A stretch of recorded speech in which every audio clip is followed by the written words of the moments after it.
petit retour sur les différentes fonctionnalités qui sont disponibles aux enseignants. Ça peut être un petit rafraîchissement si vous n'avez jamais utilisé Studio ou une introduction si vous n'avez pas utilisé Studio. Alors, tout d'abord, lorsque vous vous connectez dans Studio, à studio.app, si tout a été configuré correctement, vous vous retrouvez dans votre horaire, dans votre agenda, avec les différentes journées spéciales qui se passent dans votre école cette année-là. Vos différentes périodes de cours apparaissent et à côté des périodes de cours, vous allez voir différentes tâches éventuellement, soit des tâches que vous créez pour vous-même, soit des tâches que vous publiez à vos élèves, ou encore des tâches qui proviennent d'autres systèmes, comme par exemple Google Classroom, Microsoft Teams et d'autres. L'idée de Studio n'est pas de tout publier aux élèves, hein. On va s'en servir habituellement pour publier les examens ou des gros projets, afin de faciliter la tâche de distribution de ces gros éléments-là dans votre année scolaire et éviter qu'il y ait trop d'examens la même journée, par exemple. Mais le but est également d'engager les élèves dans un processus de planification. Euh, on est habitué à l'agenda papier. Dans un agenda papier, en fait, il est principalement question d'inscrire son devoir, ce qui peut nous rappeler qu'on a des devoirs à faire. Mais la recherche, en fait, nous dit pas que c'est une mauvaise chose de publier les devoirs aux élèves. Ce qu'on nous dit, c'est que plutôt que d'inscrire des notes de cours ou de publier des notes de cours aux élèves complètes en forme de documents électroniques, par exemple, de PowerPoint ou autre, mais de les amener à écrire leurs notes de cours au fur et à mesure, ça a un impact important dans une recherche au niveau des élèves universitaires, hein, collégial, universitaire, postsecondaire. Il n'y a rien qui nous dit que publier des devoirs aux élèves, c'est moins bon. Alors, ce qu'on va faire de toute façon dans Studio, c'est qu'on va bien au-delà de la publication. Ce n'est pas quelque chose que vous avez à connaître là, ici dans comment la vue prof fonctionne, mais c'est bon à garder en tête que c'est pas mal de publier aux élèves. Ce qui est important, par contre, c'est de les encourager à aller au-delà de la prise en note d'un devoir et de se concentrer sur le morcelage de la tâche, comment est-ce qu'ils vont approcher les tâches plus complexes en les divisant en étapes plus petites, ce que Studio leur permet de faire. Également, de planifier quand ils vont faire les devoirs et inscrire des tâches connexes qui leur appartiennent. Ça peut être des devoirs que vous leur donnez ou des leçons, ça peut aussi être des choses personnelles. Tout ça mis ensemble va faire en sorte que l'élève va travailler au niveau de sa compréhension, sa charge de travail, beaucoup d'éléments du côté métacognitif également.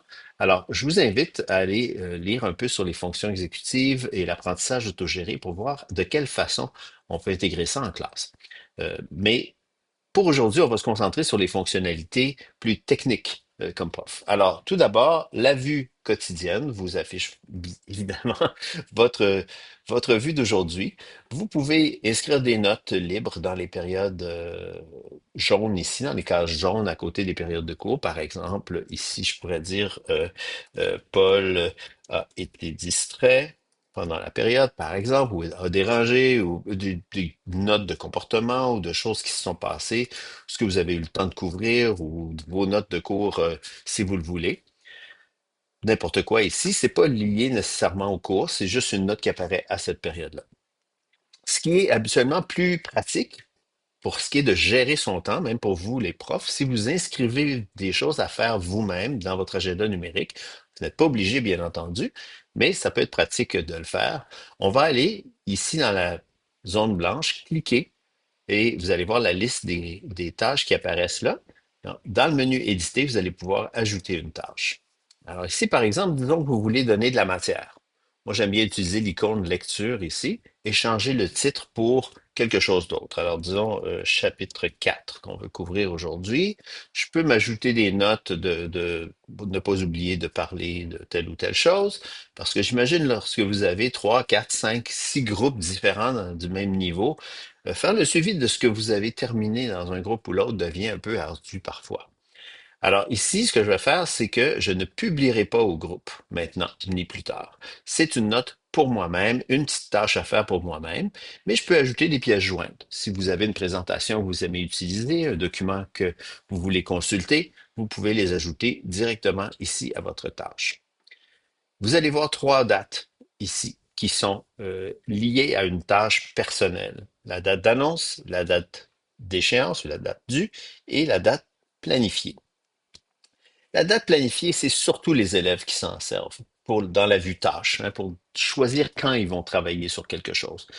Il n'y a pas d'impact pour vous de modifier la date planifiée. Surtout si vous publiez aux élèves, cette date-là va être retirée et c'est les élèves qui auront une propre date planifiée, leur propre date planifiée pour chacune des tâches. Alors, ça n'a pas d'impact. Maintenant, la date d'annonce, elle peut en avoir. On y reviendra. Mais là, ici, c'est une tâche personnelle qu'on inscrit. On va simplement la sauvegarder et elle va apparaître dans nos tâches de la journée. Alors, si je ferme ma fenêtre ici, on voit là que j'ai maintenant mon chapitre 4 que je veux couvrir avec les élèves. Notez que les tâches qui sont publiées aux élèves, soit dans Studio, soit dans une plateforme comme Classroom ou Teams, vont être encerclées de bleu. Ça représente une tâche que les élèves voient dans leur agenda, qui a donc été publiée. Si la tâche n'a pas de cercle bleu, eh bien, elle est personnelle. Il n'y a que vous qui la voyez. Donc, ça peut vous servir à gérer votre contenu.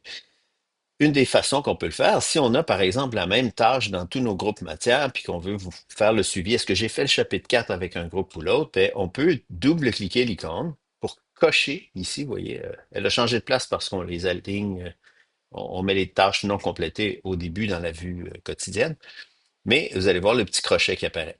Donc ça, vous pouvez vous dire, oui, j'ai terminé le chapitre 4 avec le groupe 217. Alors, ça peut être une façon de faire le suivi des tâches, puis de décaler les choses. Alors, on reverra ça tout à l'heure dans la vue de prof. Je vais rendre la tâche disponible en la décochant. Vos élèves aussi peuvent cocher leurs tâches. Aussi, c'est une compétence de faire le suivi. Est-ce que j'ai terminé ou non quelque chose? Je vais le cocher. Comme ça, je sais que je l'ai fait. Hein, même si c'est une tâche à remettre ou une tâche qui est publiée en ligne, c'est bon que l'élève apprenne à cocher ses tâches de façon régulière pour apprendre à s'autogérer. C'est ça qui est le but. Donc, lorsque on se sert de la vue aujourd'hui, ou la vue jour, si vous voulez, c'est ça qu'on peut voir, a priori.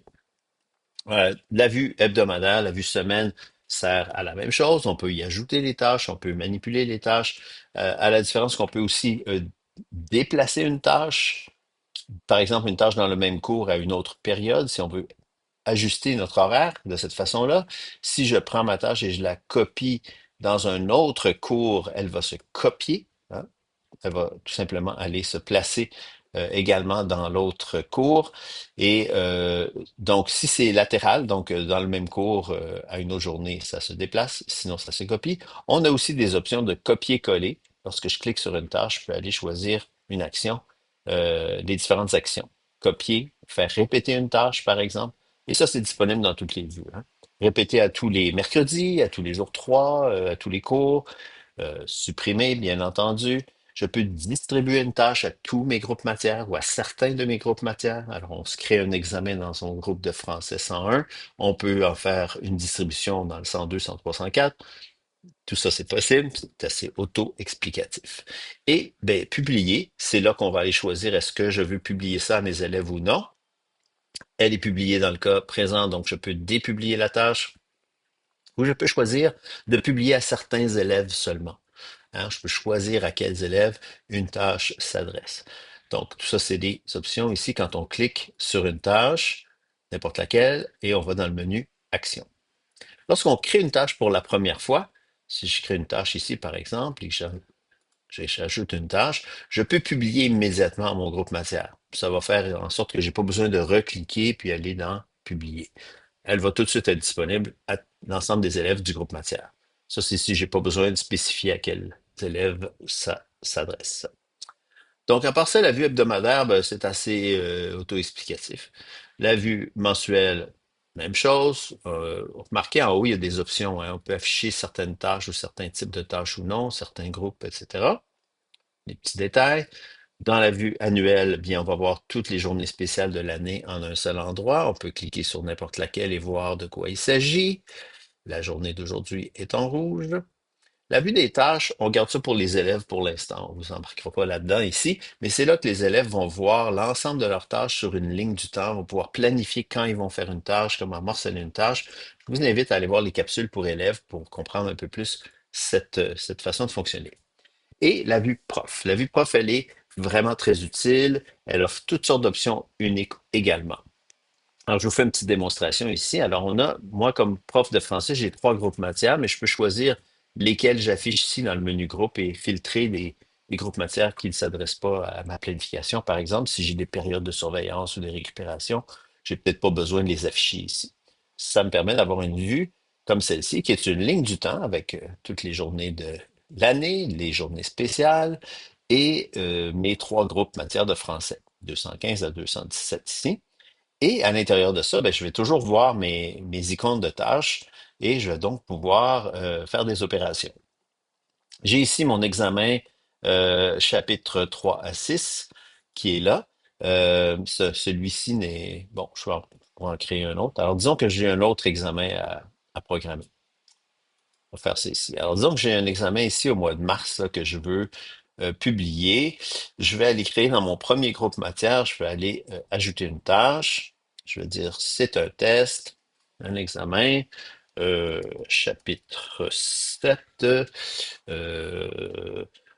tout sur la géométrie, peu importe, hein, de contenu qu'on peut écrire ici, ça va être visible aux élèves, ça. Alors, c'est assez important de bien décrire la charge, bien le contenu.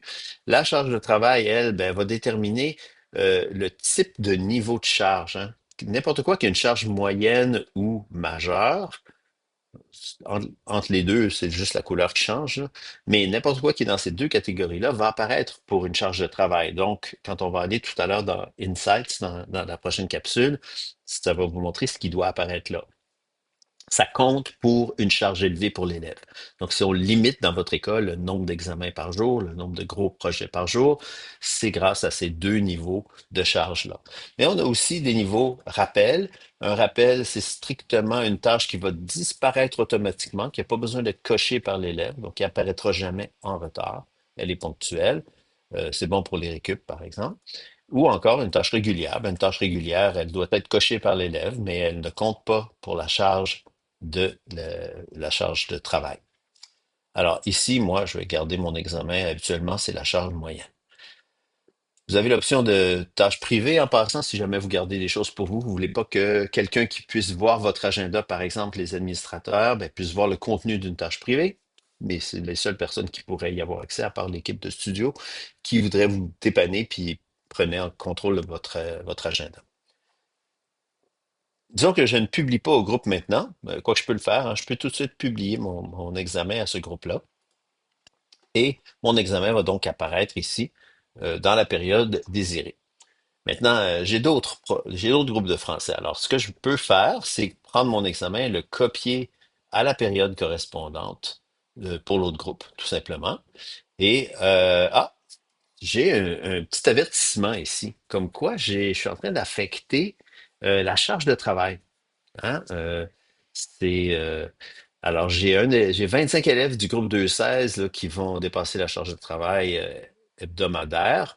La charge hebdomadaire, habituellement, on ne l'utilise pas, hein. Ça serait le nombre d'examens totaux dans la semaine. Vous risquez pas de voir cette option-là, mais vous pouvez avoir un message semblable qui vont vous dire, ben écoute, la charge quotidienne à une journée est dépassée en plaçant un examen à un endroit. Donc ça ici, ça va vous dire il y a trop d'examens pour certains élèves et ça vous explique quoi? Dans ce cas-ci, j'ai 25 élèves qui ont les trois tests suivants en sciences et français, puis j'ai un élève qui a un test en mathématiques, puis sciences et français également. Donc, c'est une équation qui est pas très viable. Donc, je ne devrais pas déplacer cette tâche-là dans mes autres groupes à cette date-là. On peut continuer quand même, hein, parce que ici, on parle de charge hebdomadaire. Peut-être qu'on s'en sert pas dans l'école. Ben, à ce moment-là, vous devriez dire à votre gestionnaire studio, est-ce qu'on peut éliminer la charge hebdomadaire, là? C'est juste ces messages-là qui me servent à rien. Donc, je peux continuer malgré tout, ou je peux arrêter, annuler, puis faire un autre choix. Hein, je peux annuler puis dire, bon, ben, plutôt que de l'envoyer ici à la même période, là, je vais l'envoyer là. Et remarquez que c'est la même semaine. Alors, je devrais avoir le même message qui va apparaître. Mais si c'est une charge quotidienne, à ce moment-là, je pourrais le faire. Alors, moi, ici, je vais continuer malgré tout. Et la tâche, je vais copier et je vais faire la même chose dans mon autre groupe qui, lui, n'a pas de surcharge cette semaine-là. Hein, vous comprenez un peu ce que ça va donner. Quand on va voir Insight, ça va aussi vous aider à mieux comprendre.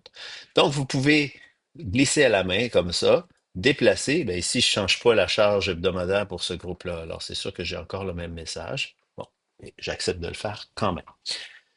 Voilà. Et donc, on peut copier comme ça en glissant. On peut aussi prendre une tâche et aller dans Action et choisir de distribuer. Et là, je peux distribuer mon examen dans un groupe de français à mes deux autres groupes de français ici. Moi, j'ai plein d'autres groupes de matières, évidemment. C'est un compte de démonstration, alors j'ai pas juste du français dans mon école. Ignorez ça.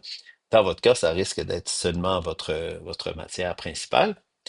Je peux distribuer comme ça et ça va faire les deux copies la même journée ou le même cours de l'année qui est représenté par le petit chiffre en haut à gauche. Ça, c'est le 117e groupe pour mes trois groupes de français. Ils sont bien alignés dans mon cas. Dans votre cas, selon les congés, les exceptions, ben, peut-être que ça a décalé. Peut-être que votre 117e cours pour le cours, un de vos groupes est le lendemain ou le surlendemain, hein. Ça arrive fréquemment. En parlant de ce numéro de cours-là,